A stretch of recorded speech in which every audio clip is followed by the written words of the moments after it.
Ja, und schon sind wieder 2 Wochen rum, man glaubt es ja kaum. Und da sind wir auch schon wieder mit einem neuen Video der Business School für emotionale Kompetenz, der BSEC, wie versprochen. Das Thema, um das es heute geht, naja, klingt unspektakulär, hat es aber in sich. Aber seht wieder selbst, wir sagen wie immer, let's go!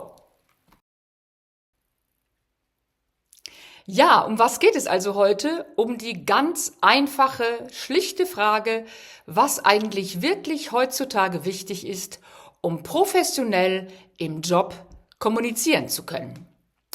Darüber haben sich natürlich schon viele Menschen Gedanken gemacht, unter anderem auch ein toller Kollege aus Hamburg, Dr. Peter Fischer.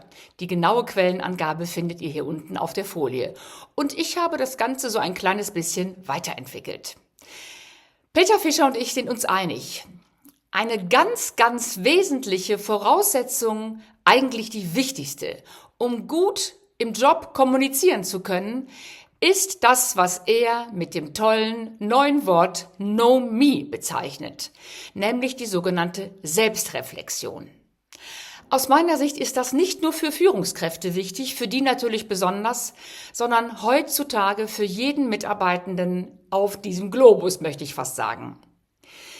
Wenn wir uns die Frage stellen und wenn wir das überhaupt für wichtig erachten, wie wirke ich eigentlich auf andere, dann ist schon ganz viel gewonnen. Wie komme ich rüber? Das ist das, was Selbstreflexion schon mal ganz entscheidend in Gang bringt.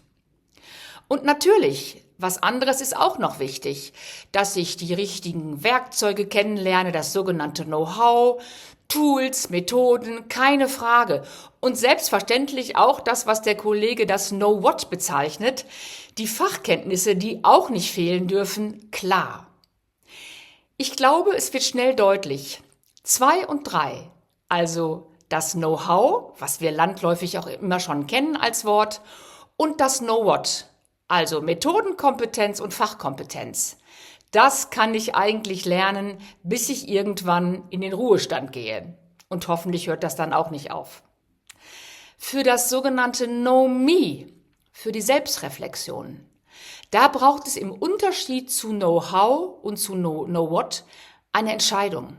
Finde ich das wichtig, dass ich mir darüber auch Gedanken mache, wie ich wirke, wie ich rüberkomme und was ich für eine Ausstrahlung habe auf meine Teamkolleginnen und Kollegen, auf Menschen, mit denen ich zu tun habe, Kooperationspartnerinnen, Kundinnen und so weiter und so fort in der männlichen und weiblichen und diversen Form natürlich.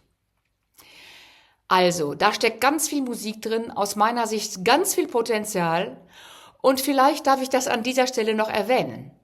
Vor der Kamera, vor euch, sitzt gerade jemand, die trotz vielfältiger therapeutischer Ausbildung auch selbst 3-mal in ihrem Leben an schwierigen Stellen, in schwierigen Phasen in Anspruch genommen hat, jetzt brauche ich selber Kurzzeitpsychotherapie. Und ich kann versprechen, das war super wichtig, super hilfreich und mache allen Mut, die so etwas gerade auch für sich bewegen und sich mit dieser Frage beschäftigen. Selbstreflexion muss natürlich nicht nur in Form von Psychotherapie stattfinden, kann genauso gut auch ein Coaching sein. Das machen wir hier natürlich auch mit tollen Methoden in der Business School für emotionale Kompetenz. Also bei Bedarf und bei Interesse meldet euch gerne. Ich sage ganz deutlich, wir haben diese Botschaft auch nicht immer rübergebracht. Früher war das eher so ein Tabu. Heute sagt dieser Mensch vor der Kamera, ich habe 3-mal in meinem Leben Psychotherapie gemacht und es hat mich weitergebracht und ich wäre nicht der Mensch und die Persönlichkeit, die ich heute bin, ohne diese professionelle Unterstützung. In diesem Sinne, ich wünsche euch bis zum nächsten Video der Business School für emotionale Kompetenz eine gute, eine selbstreflektierte Zeit, die euch auf jeden Fall weiterbringt und nach vorne. Bis dahin, tschüss zusammen.